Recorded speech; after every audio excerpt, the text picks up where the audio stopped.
انشاءاللہ 5 بجے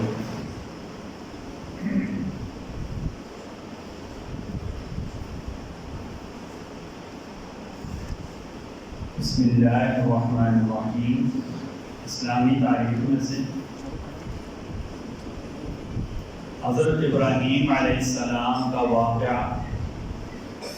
حضرت ابراہیم علیہ السلام نے جس خاندان اور ماحول میں آنکھیں کھولی، وہاں شرک، بت پرستی، ضلالت، گمراہی عام بات تھی۔ سارے لوگ بتوں کی پوجا کرتے، ان سے مدد مانگتے، چاند، سورج، ستاروں کو اپنی حاجت پورے کرنے کا ذریعہ سمجھتے، اللہ کی وحدانیت، طاقت اور قدرت کو بھول کر بے شمار چیزوں کو اپنا معبود مانتے تھے۔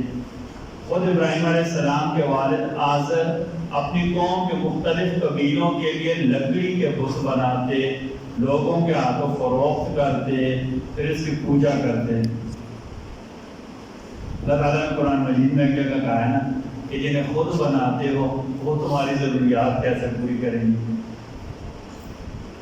تو اپنا آپ نہیں بنا سکتے، اپنا آپ سنبھال نہیں سکتے، اپنے آپ کو موت سے نہیں بچا سکتے، وہ تمہاری ضروریات کیسے پوری کریں گے؟ جس کو موت آتی ہے، جو فنا ہو جاتا ہے، جو ختم ہو جاتا ہے، وہ لوگوں کے لیے فانی کیسے ہو سکتا ہے؟ لوگوں کی ضروریات کیسے پوری کر سکتا ہے؟ یہاں تک کہ آزر اپنے ہاتھوں سے بنائے ہوئے بتوں کی پوجا کرتے، ان سے محبت کا اظہار کرتے۔ ایسے جہالت اور حق اور صداقت سے محروم ماحول میں ابراہیم علیہ السلام نے انہونی آواز لگائی۔ وہ انہونی آواز توحید کی آواز تھی، وہ انہونی آواز توحید کی آواز تھی۔ لوگوں نے پتہ کیا کہا؟ اجعل الآلہۃ الہا واحدا ان ھذا لشیء عجاب۔ کیا یعنی ہم سب کو چھوڑ کر ایک اللہ کو الہ مان لیں؟ یہ تو بڑی عجیب بات ہے۔ اجعل الآلہۃ الہا واحدا ان ھذا لشیء عجاب، بڑی عجیب بات ہے۔ ہم نے بیٹا دینے والا الہ رکھا ہوا ہے، سورج والا الہ رکھا ہوا ہے، پانی کے لیے الہ رکھا ہوا ہے، بارش کے لیے الہ رکھا ہے، پھل فروٹ والا الہ رکھا ہوا ہے، ان سب کو چھوڑ کر ایک اللہ کو مان لیں۔ ان ھذا لشیء عجاب، تو بڑی عجیب بات ہے۔ ابراہیم علیہ السلام نے اس ماحول میں انہونی آواز لگائی۔ لوگوں کو عجیب لگی بات کہ ہم اللہ کو وحدہ لا شریک مان لیں اور یہ سمجھ لیں کہ اللہ ہی ہمارے حاجت روا ہیں، اللہ ہی ہمارے مشکل کشا ہیں، اللہ ہی بگڑیاں بنانے والے ہیں، اللہ ہی اولادیں دینے والے ہیں، اللہ ہی شفا دینے والے ہیں، اللہ ہی متصرف الامور ہے، اللہ ہی معفوف الاسباب مدد کرنے والے ہیں۔ مگر لوگوں نے آپ کی دعوت کو تسلیم نہیں کیا اور سختی کے ساتھ مخالفت کرنے لگے۔ ایک فرض کے بارے میں قرآن کریم پر ایمان لانا فرض ہے۔ سورہ نساء آیت نمبر 136 اللہ تعالیٰ فرماتے ہیں، اے ایمان والو، اللہ کی ذات، اس کے رسول، اس کی کتاب یعنی قرآن پر ایمان لاؤ۔ قرآن مجید اللہ تعالیٰ کی اتاری ہوئی کتاب سمجھنا اور اس کے ایک ایک حرف کو صحیح سمجھنا، یہ ایمان لانا فرض ہے۔ ایک سنت کے بارے میں مانگنے والوں کو نرمی سے جواب دینا۔ علی فرماتے ہیں کہ نبی کریم صلی اللہ علیہ وسلم سے جب کوئی حاجت طلب کرتا، آپ اس کی ضرورت پوری فرماتے، اگر پوری نہ فرما سکتے تو نرمی اور اخلاق سے اسے معذور فرما لیتے۔ ایک ہوتا ہے وہ ضرورت مند جن کے بارے میں ہمیں پتہ ہے کہ کبھی بندہ آیا، سفید پوش بندہ ہے، اس کی ضرورت پوری کر دیں۔ ایک ہوتا ہے جو پیشہ ور، جو جان ہی نہیں چھوڑ رہا، اس کے ساتھ تھوڑی سختی بھی کرنے تو گناہ نہیں ہے، مارنا وغیرہ تو نہیں ہے، سختی سے جائے چھوڑ دے، یہ گناہ نہیں۔ ایک ہوتا ہے جو بندہ کبھی آ گیا، سفید پوش بندہ ہے، ٹھیک ہے نا، مانگنے والا نہیں ہے، پیشہ ور نہیں ہے۔ بلکہ جو پیشہ ور ہوتے ہیں نا، ان کے بارے میں جو اصول یہ ہے، حکومت ان پر سختی کر کے ان کو بند کر دے۔ انتظامیہ کا کام ہے کہ ان کے اوپر سختی کی جائے، انہیں ایسی سزا دی جائے جس سے ان کی عادت چھوٹ جائے۔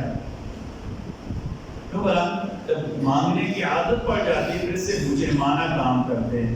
بچوں کے اغوا کرنا، ان کے ہاتھ پاؤں توڑ دینا. کئی دفعہ ایسے ہوا اسپتالوں سے بچے اغوا ہوئے ہیں، پتہ چلا پیچھے مانگنے والے پیشہ ور گروہ ہیں. ہمارے یہاں لوگ آ جاتے ہیں کئی مطلب مسجدوں میں مانگنے کے لیے. ہم اپنی مسجد میں منع نہیں کرتے، تو وہ لوگ جو مسجد عمل ہے کہ عمومی طور پر پوچھ لیتے ہیں. کبھی کبھی یوں ہوتا ہے ایسے لوگ مانگنے کے لیے آ جاتے ہیں جو پیشہ ور ہوتے ہیں، بچہ اٹھا کر لے آتے ہیں. میرے بچے کو 15,000 روپے چاہیے آخری علاج کے لیے. کہاں سے آئے ہو؟ بہاولپور سے آئے ہوں. بھائی بہاولپور سے 15,000 روپے پورے نہیں ہو رہے تھے، آپ 10,000 کرایہ لگا کر ادھر آ گئے. پتہ چل رہا ہے پنڈی کے کسی محلے میں رہ رہے ہیں. ایسے پیشہ ور لوگوں کی ہوتا شکنی کرنی چاہیے.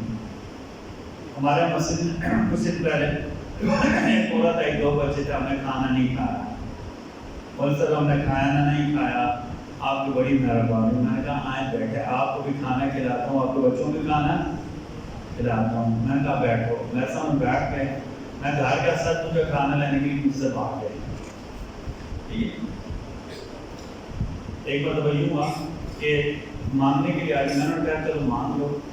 تو ہمارے بھائی حفظ نے کہا بھائی دیکھو انہوں نے یہاں گاڑی کھڑی کی ہے، نئے ماڈل کی آلٹو گاڑی، 5 یا 6، ایک بندہ نہیں ہے. انہوں نے زبردستی سے ID کارڈ لے لیا. میں نے انہوں نے کہا چھوڑے. واقعی تھوڑی دیر بعد پتہ چلا وہ یہاں سے نکلا، یہ جو ہمارا ڈائلائسس سینٹر سے پیچھے گاڑی کے اس میں بیٹھ کر جا رہے تھے سارے. یہ پیشہ ور جو مانگنے والے ہوتے ہیں ان کے ساتھ سختی کرنی چاہیے. لیکن کئی مطلب جرائم کا ذریعہ بنتے ہیں. جو سفید پوش ہیں کبھی کبھار آ جاتے ہیں، ان کے بارے میں اصول کیا ہیں؟ پیسے ہوں دے دیں، ان کی حاجت پوری کر دیں، ورنہ اچھے طریقے سے انہیں معذرت کر دیں تاکہ ان کی حفظ شکنی یا ان کے اوپر تعاق کرنا درست نہیں ہے. ٹھیک ہے. ایک فضیلت اور عمل قبر کی وحشت سے نجات. نبی کریم صلی اللہ علیہ وسلم نے فرمایا جو بندہ روزانہ 100 مرتبہ یوں کہے گا لا الہ الا اللہ الملک الحق المبین، لا الہ الا اللہ الملک الحق المبین، تو اس کے لیے 4 فائدے ہوں گے. پہلا فائدہ یہ ہوگا کہ اس کے اوپر کبھی فاقہ یا رزق کی تنگی نہیں آئے گی.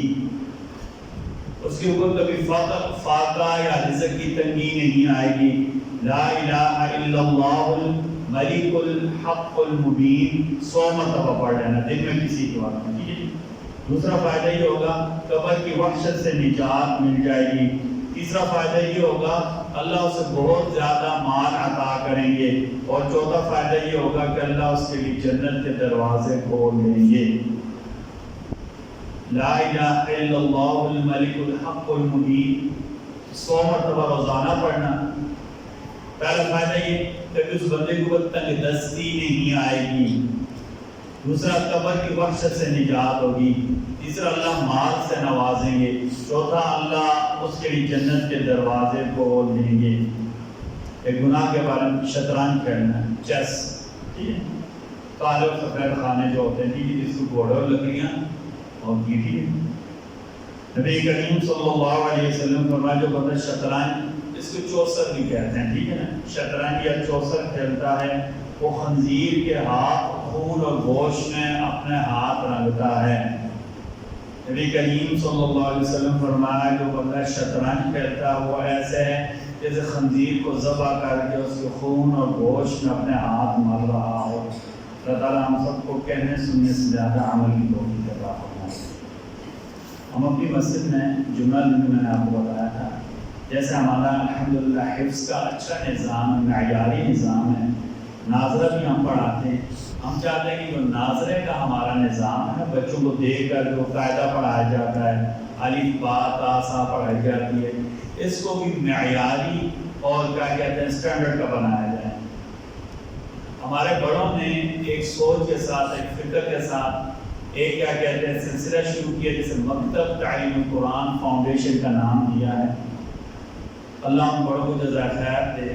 وہ کورسز کراتے ہیں اساتذہ کو کہ بچوں کو وائٹ بورڈ کی مدد سے یا بلیک بورڈ کی مدد سے کیسے پڑھانا ہے اور بچے کی تربیت کیسے کرنی ہے. ایک بچہ مسجد یا مدرسہ میں آ جاتا ہے، چھوٹا بچہ ہے، 6 سال عمر ہے، اس کی 7 سال عمر ہے، 8 سال عمر ہے، وہ ہمارے پاس 9 سال عمر ہے، داخل ہو گیا تو اس بچے کو نہ صرف پڑھانا بلکہ اس کی تربیت کرنا. اور پڑھانا بھی تو صحیح پڑھانا. ہم حفظ کی کلاسیں پڑھاتے ہیں, بچے ہمارے پاس آتے ہیں 5 دفعہ قرآن ختم کیا ہوا ہے, 7 دفعہ قرآن ختم کیا ہوا ہے, ہم انہیں دوبارہ نئے سرے سے نورانی قاعدہ پڑھاتے ہیں. بچوں کی غلطیاں ہوتی ہیں. تو ان ساری چیزوں کو ٹھیک کرنے کے لیے ہم ابتدا تجربہ کے طور پر ایک مثالی کلاس بنانے لگے ہیں, جس میں ہم نے مولانا صاحب کہتے ہیں 18 سے 22 بچے لینے ہیں. ٹوٹل 18 سے 22 یعنی 25 سے کم ہوں گے بچے ہم نے لینے ہیں. ٹھیک ہے. ان بچوں کو ہم نے منظم کیسے کرنا ہے, ان بچوں کو ہمیں اچھے طریقے سے پڑھانا ہے. انشاءاللہ ہمارا ارادہ یہ کلاس ہم مغرب کے بعد شروع کریں گے. گھنٹہ سے سوا گھنٹہ 1.5 گھنٹہ کی ایک کلاس ہوگی. اور خدمت کا گزارش ہے, آپ کے ایسے بچے, چھوٹی بچے بھی شروع میں چل جاتی ہیں لیکن بعد ان کے لیے مشکل ہوتی ہے.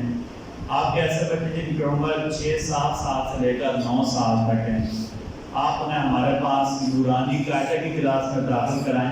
انشاءاللہ باذن اللہ تعالی اللہ کے فضل سے, استادوں کی محنت سے یہ ہمارے بچے معیاری پڑھیں گے بھی اور معیاری انسان بھی انشاءاللہ بنیں گے.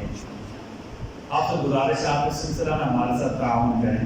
ہم آپ سے ہر گھر سے, ہم چاہتے سارے بچے ہیں لیکن ابتدا ایک بچہ آپ ہمیں دیں قاعدہ پڑھانے کے لیے. باقی چلو ترتیب کے بعد جو بچے آئیں گے آہستہ سلسلہ ہمیں سب کیا چاہیے, نورانی قاعدہ اچھے طریقے سے پڑھانے کے لیے, اور اس کے بعد ہم بچوں کو دعائیں بھی یاد کرائیں گے, معاشرت کے طریقے بتائیں گے, بیٹھنا کیسے ہے, اٹھنا کیسے ہے, راستے میں کیسے چلنا ہے, گھر کیسے چل جانا ہے, اور سب سے بڑی بات اللہ اور اس کے رسول کی پہچان ہونی چاہیے.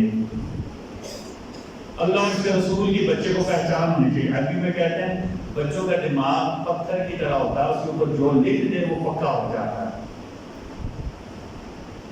آپ سے گزارش ہے, آپ مولانا انس صاحب بہت اچھے استاد بھی ہیں, عالم ہیں, انہوں نے کیا کہتے ہیں کورس بھی کیا ہوا پڑھانے کا, ہمارے یہاں یہ مسئول بھی ہیں.